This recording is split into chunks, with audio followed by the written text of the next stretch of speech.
चीन और ताइवान के बीच लंबे समय से चल रहा विवाद गहराता जा रहा है।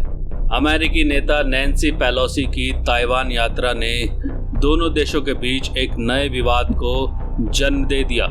पेलोसी के वापस जाते ही चीन ने ताइवान का घेराव शुरू कर दिया। ऐसे में दोनों देशों के बीच युद्ध की संभावना से इनकार नहीं किया जा सकता। चीन और ताइवान में जारी तनातनी के बीच हम आपको बताते हैं कि आखिर ये विवाद क्या है। दरअसल इस झगड़े को पूरी तरह समझने के लिए हमें अतीत में लौटना होगा। ये बात 1895 में उस समय की है जब जापान एक बहुत शक्तिशाली राष्ट्र था। उसी समय चीन में चिंग राजवंश का शासन था। इस वंश का शासन अत्यंत कमजोर था, जिसका फायदा उठाकर जापान ने चीन पर हमला कर दिया और उसके एक बहुत बड़े भूभाग पर कब्जा कर लिया, जिसको बाद में कोरिया और ताइवान के नाम से जाना गया। वैश्विक इतिहास में इसको प्रथम चीन जापान युद्ध के नाम से जाना जाता है। वहीं जापान से मिली हार के बाद चीन का चिंग वंश कई छोटे छोटे राजवंशों में बिखर गया, जिसको एक करने का बीड़ा वहां के एक प्रभावशाली नेता सन यात सेन ने उठाया। 1912 में सन यात सेन ने एक पार्टी का गठन किया। वो बिखरे हुए चीन को एक करने के अपने इस प्रयास में बहुत हद तक सफल हो गए थे, लेकिन तभी 1925 में उनकी मृत्यु हो गई। उनकी मृत्यु के बाद पार्टी दो हिस्सों में बंट गई, जिसमें एक नेशनलिस्ट और कम्युनिस्ट पार्टी कहलाई। नेशनलिस्ट पार्टी को लीड कर रहे थे चियांग काई शेक और कम्युनिस्ट के माओ जेडुंग। इसमें नेशनलिस्ट उदारवादी खड़ा था और कम्युनिस्ट तानाशाही। दोनों ही नेता चीन पर अपना अधिकार करना चाहते थे, जिसको लेकर उनमें संघर्ष शुरू हो गया। 1927 में नेशनलिस्ट पार्टी ने चीन के शंघाई शहर में कम्युनिस्टों पर जुल्म ढाए और भयंकर कत्लेआम किया। इस युद्ध में कम्युनिस्टों की करारी हार हुई। इस नरसंहार की वजह से चीन में सिविल वॉर छिड़ गया, जो 1950 तक चला। इसका फायदा उठाकर जापान ने चीन के मंचूरियाई राज्य पर कब्जा कर लिया। जापान को रोकने के लिए नेशनलिस्ट और कम्युनिस्ट एक हो गए, लेकिन जापान को हरा नहीं सके। इतिहास में इस लड़ाई को सेकेंड सीनो जापानीज वॉर का नाम दिया। 1945 में जापान के कमजोर पड़ने के बाद कम्युनिस्टों ने नेशनलिस्ट पार्टी के नेताओं व समर्थकों पर भयंकर अत्याचार शुरू कर दिए और उनको चीन से बाहर खदेड़ दिया। नेशनलिस्टों को चीन छोड़कर फॉर्मोसा नामक द्वीप पर बसना पड़ा, जिसे आज हम ताइवान के नाम से जानते हैं। 1950 तक चीन में नेशनलिस्ट पार्टी का एक भी समर्थक नहीं बचा। नेशनलिस्टों ने ताइवान को असली चीन बताते हुए उसको रिपब्लिक ऑफ चाइना घोषित कर दिया। वहीं कम्युनिस्टों ने ताइवान को अपना हिस्सा बताते हुए चीन को पीपल्स रिपब्लिक ऑफ चाइना घोषित कर दिया। 1971 में संयुक्त राष्ट्र ने ताइवान की जगह चीन को मान्यता दी। तब से दोनों देश एक दूसरे को अपना हिस्सा बताते हैं। चीन की वन चाइना पॉलिसी क्या है? ताइवान को लेकर चीन इतना बेचैन क्यों है? इसके लिए पहले चीन की वन चाइना पॉलिसी को समझना होगा। 1949 में पीपल्स रिपब्लिक ऑफ चाइना ने वन चाइना पॉलिसी बनाई। इसमें न सिर्फ ताइवान को चीन का हिस्सा माना गया, बल्कि जिन जगहों को लेकर उसके अन्य देशों के साथ टकराव थे, उन्हें भी चीन का हिस्सा मानते हुए अलग पॉलिसी बनाई थी। अंतर्राष्ट्रीय मंच पर चीन इन हिस्सों को प्रमुखता से अपना बताता रहा है।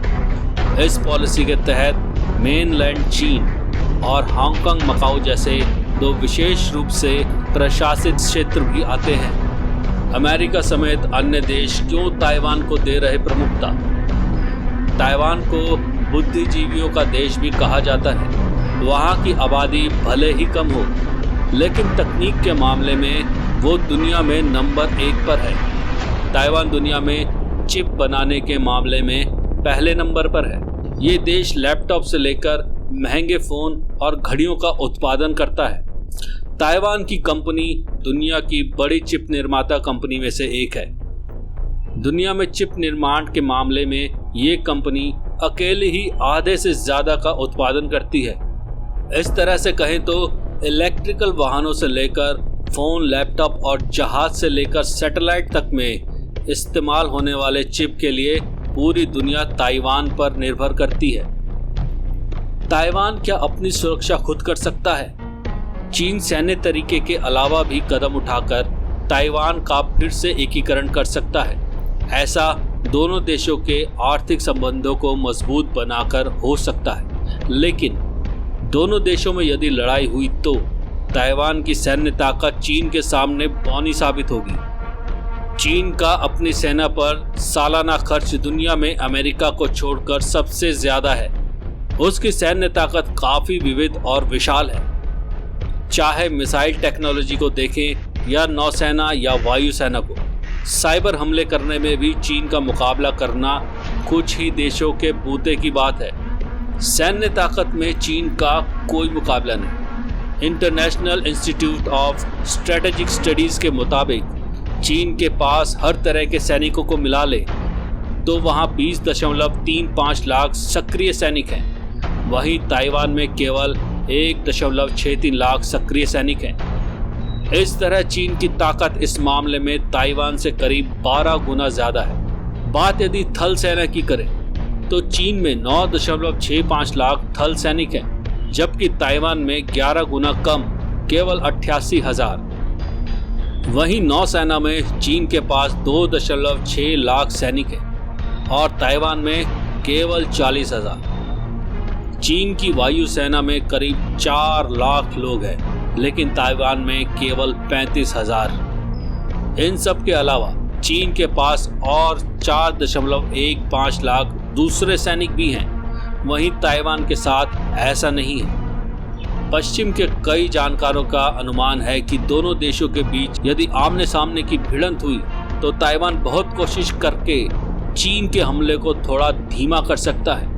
उसे अमेरिका से मदद मिल सकती है, जो ताइवान को हथियार बेचता है। हालांकि अमेरिका की औपचारिक नीति कूटनीतिक अस्पष्टता की रही है। दूसरे शब्दों में कहें तो अमेरिका जानबूझकर अपनी नीति को साफ नहीं करता कि हमले की सूरत में क्या और कैसे वो ताइवान की मदद करेगा। कूटनीतिक तौर पर चीन फिलहाल एक चीन नीति का समर्थन करता है।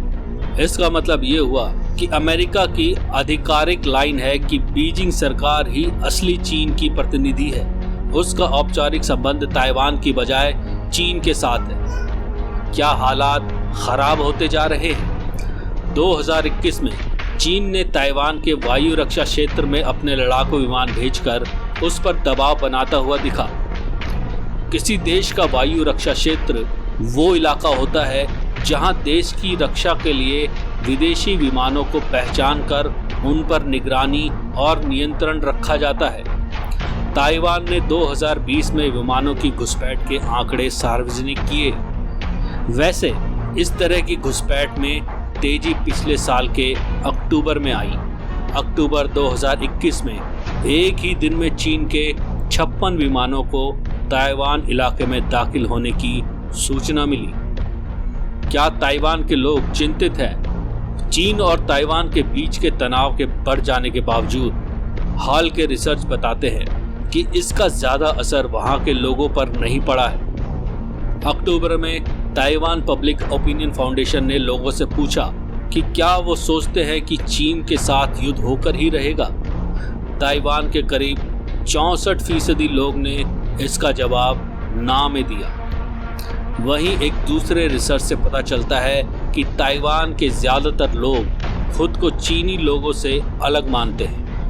नेशनल चेंगजी इंस्टीट्यूट के एक सर्वे में पता चला कि 1990 की तुलना में आज ताइवान में लोगों के बीच ताइवानी पहचान बढ़ गई है। लोगों में खुद को चीनी या ताइवानी और चीनी दोनों मानने की प्रवृत्ति पहले से काफ़ी कम हो गई है। दोस्तों, अब देखने वाली बात यह है कि युद्ध का ऊंट किस करवट बैठता है।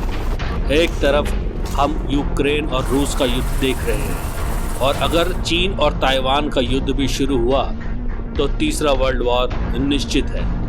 आपको ये वीडियो कैसा लगा हमें कमेंट में ज़रूर बताइए। वीडियो को लाइक कीजिए और अपने दोस्तों के साथ शेयर कीजिए और हाँ, चैनल को सब्सक्राइब करना ना भूलें। साथ ही नोटिफिकेशन बेल को भी दबा दें ताकि हमारी हर वीडियो की नोटिफिकेशन आपको मिलती रहे।